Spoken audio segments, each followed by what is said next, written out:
Boston College junior quarterback Thomas Castellanos. It was reported that he's expected to hit the transfer portal. Bill O'Brien, Boston College's head coach, announced that he wasn't with the team and wouldn't travel for their SMU game. He was 61.5% this season, had 18 touchdowns and 5 interceptions. Definitely not the same kind of year he had previously. Definitely in the run game where he had 215 rushing attempts, 1,100 rushing yards, and 13 touchdowns. And as we know, too, definitely in last year's game, but then, of course, this year's game, just the kind of ability that he can bring to that offense for Boston College. Things just didn't seem to click there with Bill O'Brien. But as things start to change here very soon for Florida State and what they end up doing and their coaching search and looking at an offensive coordinator, depends to a play caller, quarterbacks coach, you start eyeing down, potential transfer quarterbacks while you're also keeping an eye on what Florida State's going to have on their roster with Brock Glenn and Luke Kromenhoek, what kind of decisions they end up making as well on their own end. But now we got to eye down a lot of these quarterbacks that enter the transfer portal, gentlemen.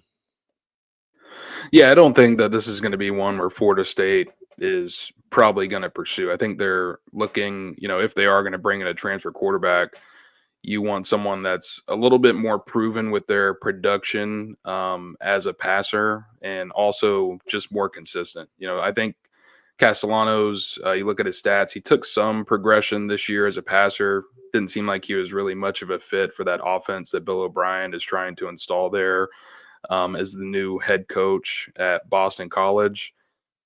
He's from the state of Georgia, someone that Florida State recruited out of high school. But at the time, FSU was pursuing him as a running back and not a quarterback. And that was a big reason that he ended up committing to UCF at the time, because they were going to allow him to play QB and then made that transfer to Boston College. I mean, just personally, based off what we've seen in the past and how Florida State has evaluated Castellanos, I don't think that if they were going to take a shot at him in the transfer portal, it would be to see if he would convert to a different position. But I don't believe that they'd pursue him at quarterback.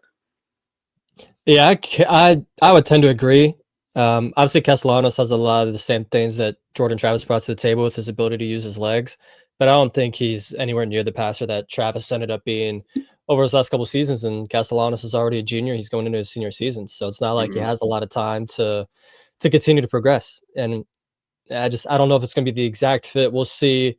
Whoever they end up bringing in as their offensive coordinator in Tallahassee, we'll see what kind of quarterbacks he likes. But yeah, I'd be kind of surprised to see Florida State jump all over this one.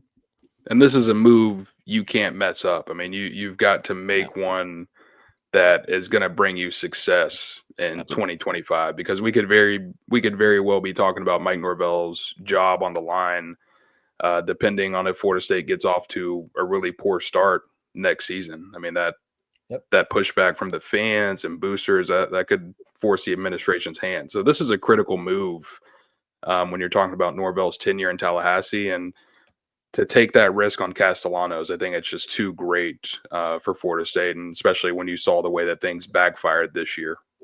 Yeah, I'm glad you brought that up, Dustin, because I was going to say Florida State at this position, they've got to be very important on who they end up bringing in, because it did not work with DJ. They thought they had something there that would be able to be a bridge, but also to bring you to hopefully, another ACC championship this year. But with that product that DJ had for them, it just didn't work, didn't click. And, offense as a whole just wasn't great either. But looking at, what they're going to bring in quarterback wise, I think you pair it with probably most likely an offensive coordinator. And, as the season ends here in a few weeks, we'll dive it deeper into some of those candidates that would be bringing in potentially someone that you would have at the quarterback position. And interested to see how that affects to the current, like I was saying earlier, the current quarterback room and what fits the mold of those guys. Because I think Mike Norvell sees a lot of promise from definitely their younger one with Luke Kromenhoek,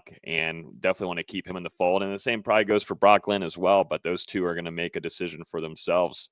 But at the end of the day, though, those two don't have the experience, nor have they shown you yet that they can take you to where I think you need to be at an 8-win season in 2025 to be safe for Mike Norvell.